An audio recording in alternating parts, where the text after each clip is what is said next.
80% masyarakat Karo itu petani. Jadi kalau memang 80% ini tidak sejahtera ya, secara umum Karonya pasti tidak sejahtera. Nah, begitu dia. Jadi dalam peredaran pupuk juga, di luar pupuk sini juga ini kan faktanya itu peredaran pupuk palsu ini ada. Ya. Saya sudah uji. Dari 16% punya NPK-nya, N-nya punya 16%, P-nya punya 16%, contoh ini ya. Yang ketujuh itu nggak ada 1%. Pupuk atau pestisida palsu, hubungi nomor ini langsung kita lihat. Karena ini menyangkut kesejahteraan. Untuk kesejahteraan masyarakat ini, ya mohon maaf mungkin apapun mungkin ya kami pertaruhkan, kami setuju mungkin dengan Pak Bupati. Ini mungkin kita artinya begitu. Kita itu maksudnya begini, dari yang diusulkan 83% yang bisa dipenuhi oleh pemerintah.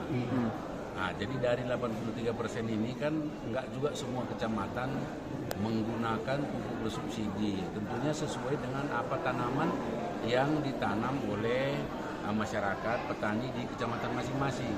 Jadi kalau di daerah yang memang penggunaannya belum maksimal, maka akan digeser ke kecamatan yang membutuhkan, sehingga di tahun depan walaupun jumlah target dari pemerintah mungkin sama, tapi capaiannya bisa lebih tinggi karena efektivitas atau efisiensi daripada pemakaian tepat daerah yang membutuhkan. Nah, ini yang kedua, tepat sasaran tempatnya, orangnya, daerahnya, sehingga presentasinya akan naik. Jadi ini namanya optimalisasi dari cara pengedaran tepat waktu. Bapak izin terakhir, tadi kan saat diskusi juga tadi kita temukan juga ada bundling ini Pak, ada distributor yang bundling. Ini seperti pengawasan dari kita sendiri Pak, karena kan tadi dari pihak Pupuk Indonesia bahwasannya bundling itu tidak ada, seperti apa Pak? Ya, itu tadi sudah kita himbau, dan ke depan pasti akan ada tim minimal uji petik dari mana distributor yang terbanyak mengedarkan, kemudian kios-kios yang dominan mengecer ke masyarakat. Kita akan melakukan uji petik dari tim.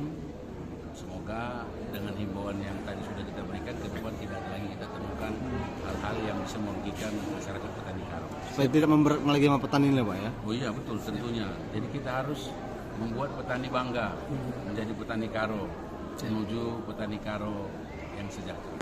Terima kasih Kecamatan Tigapanah Pak. Secara keseluruhan penyaluran pupuk subsidi tidak ada permasalahan. Mungkin sama dengan permasalahan teman yang lainnya terkait dengan jadwal ketersediaan pupuk.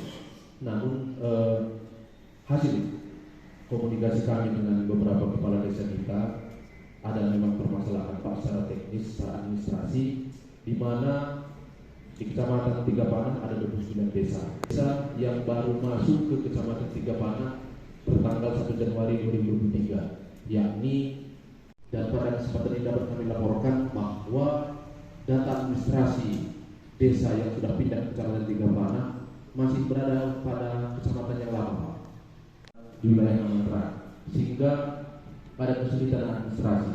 Ini juga sudah kami laporkan kepada Nomor 1 mulai hari ini harus tertib legalitas. Jadi legalitas ini kalau berkenan kita boleh interaksi aja dulu. Interaksinya ini kalau yang pengecer ini punya nomor induk berusaha EIB, punya NPWP enggak? Nah, ini nanti mohon dijelaskan dulu, karena pengawasannya bagaimana mau pengawasannya bisa lancar kalau keadaan existingnya yang real di lapangan sebetulnya secara administrasi bagaimana? Memang ini harus kita benahi. Yang pertama mungkin pertanyaan kami kepada pemapar yang pertama, pupuk organik itu kenapa tadi 0 itu sesuai dengan permintaan dari kecamatan mana tadi? Tigapanah. Karena memang berdasarkan situasi tanah kita kan sekarang sudah kritis, bahan-bahan organik sudah sangat menipis. Dengan penggunaan pupuk dan pestisida, bahan organik itu sudah keberadaannya sudah sangat-sangat tipis. Berdasarkan analisa kami di lapangan itu kebutuhan organik 8 ton per hektar, 8 ton itu per 6 bulan. Jadi berarti kebutuhannya itu 16 ton per tahun. 16 ton untuk 1 hektar. Jadi untuk yang kita butuhkan ini sangat banyak. Jadi ini kenapa dinolkan? Begitu kira-kira. Ini kan perlu alasan yang mendasar ini kenapa sudah disetok di Karo. Itu mungkin yang pertama. Segera membentuk, kalau istilahnya di pusat itu apa, timnya. Download Tribun X sekarang. Menghadirkan lokal menjadi Indonesia.